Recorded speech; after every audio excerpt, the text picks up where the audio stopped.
ঈদে মিলাদুন্নবী ও সিরাতুন্নবী সাল্লাল্লাহু আলাইহি ওয়াসাল্লাম পালনকে কেন্দ্র করে কসবায় দফায় দফায় সংঘর্ষ, আহত প্রায় 50 জন।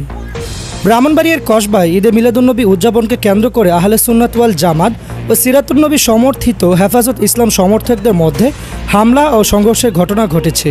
এ সময় আড়াইবাড়ি মাদ্রাসা ও মাদ্রাসা সংলগ্ন কদমতলী মোড়ে কুরআনের ভাস্কর্য ভাঙচুর করা হয়। রণক্ষেত্রে পরিণত হয় কদমতলী মোড় থেকে টিয়ালিবাড়ির মোড় পর্যন্ত। এ ঘটনায় আইনশৃঙ্খলা বাহিনীর সদস্যসহ প্রায় 50 জন আহত হয়েছে। পরে উপজেলা নির্বাহী অফিসার মোহাম্মদ শাহরিয়ার মুক্তার, সেনাবাহিনী ও পুলিশ প্রায় 3 ঘন্টা চেষ্টা চালিয়ে পরিস্থিতি নিয়ন্ত্রণে আনেন। পরিস্থিতি স্বাভাবিক রাখতে ঘটনাস্থলে অতিরিক্ত পুলিশ, র্যাব ও সেনাবাহিনী মোতায়েন রাখা হয়েছে।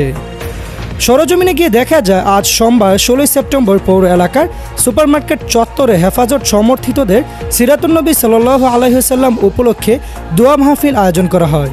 অন্যদিকে সকাল 10টার দিকে আহলে সুন্নাত ওয়াল জামাত সমর্থিতরা ঈদে মিলাদুন্নবী সাল্লাল্লাহু আলাইহি ওয়াসাল্লাম উদযাপন উপলক্ষে বিভিন্ন এলাকা থেকে কসবা কদমতলী মোড়ে জড়ো হয়ে জশ্নে জুলুস র্যালির প্রস্তুতি নেয়। এক পর্যায়ে আহলে সুন্নাত ওয়াল জামাত ও হেফাজত সমর্থকদের মধ্যে ব্যাপক সংঘর্ষ শুরু হয়। এ সময় আড়াইবাড়ি মাদ্রাসা ও কদমতলী মোড়ে অবস্থিত কুরআনের ভাস্কর্য ভাঙচুর করা হয়। এই খবরটি ছড়িয়ে পড়লে আড়াইবাড়ি গ্রামবাসীও এই সংঘর্ষে জড়িয়ে পড়ে। এতে কদমতলী মোড় থেকে টিয়ালিবাড়ির মোড় পর্যন্ত রণক্ষেত্রে পরিণত হয় সমগ্র এলাকা। এ বিষয়ে হেফাজতে ইসলামের কেন্দ্রীয় যুগ্ম প্রচার সম্পাদক মাওলানা ইয়াকুব উসমানী জানান, সকাল 10টার দিকে পার্শ্ববর্তী টিয়ালিবাড়ির মোড় থেকে আহলে সুন্নাত ওয়াল জামাতের অনুসারী পুরকুল দরবার শরীফের পীর সদরুদ্দিন সাহেবের সমর্থকরা এসে তাদের উপরে হামলা করে এবং কোরআনের ভাস্কর্য আড়াইবাড়ি ইসলামিয়া সাইদিয়া কামিল মাদ্রাসায় আক্রমণ করে।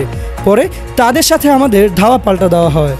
এ বিষয়ে আহলে সুন্নাত ওয়াল জামাত সমর্থিত পুরকুল দরবার শরীফের পীর সাহেব মাওলানা সদরুদ্দিন বলেন, আমরা ঘটনাস্থলে পৌঁছতে পারিনি। তার আগে হেফাজত সমর্থিত লোকজনই নিজেরাই কোরআনের ভাস্কর্য ও আড়াইবাড়ি মাদ্রাসায় আক্রমণ করে আমাদেরকে দোষারোপ করে। আমরা মনে করছি আড়াইবাড়ি দরবার শরীফের সাথে আমাদের দূরত্ব সৃষ্টি করার জন্য হেফাজতে ইসলাম এই ঘটনা ঘটিয়েছে। এ ঘটনায় আমাদের বহু লোকজন আহত হয়েছে। আড়াইবাড়ি দরবার শরীফের পীর মাওলানা গুলাম খাবির সাইদি বলেন, হেফাজত নেতাদের সাথে জশ্নে জুলুস নিয়ে সুন্নি সম্প্রদায়ের লোকজনের সাথে সংঘর্ষের ঘটনায় আড়াইবাড়ি দরবার শরীফ ও আড়াইবাড়ি ইসলামিয়া সাইদিয়া কামিল মাদ্রাসার কোনো সম্পৃক্ততা নেই। তবে জশ্নে জুলুসের আমাদের মাদ্রাসা ও কদমতলী মোড় কোরআনের ভাস্কর্য ভাঙচুর করেছে বলে তিনি দাবি করেন। কসবা উপজেলা নির্বাহী অফিসার মোহাম্মদ শাহরিয়ার মুক্তার বলেন, দুপক্ষের সংঘর্ষের ঘটনায় বেশ কয়েকজন আহত হয়েছে। বর্তমানে পরিস্থিতি স্বাভাবিক রয়েছে। পরিস্থিতি স্বাভাবিক রাখতে ঘটনাস্থলে অতিরিক্ত পুলিশ, র্যাব ও সেনাবাহিনী মোতায়েন রাখা হয়েছে। Saidul Islam, voice of Kasba, Kasba, Brahmanbaria.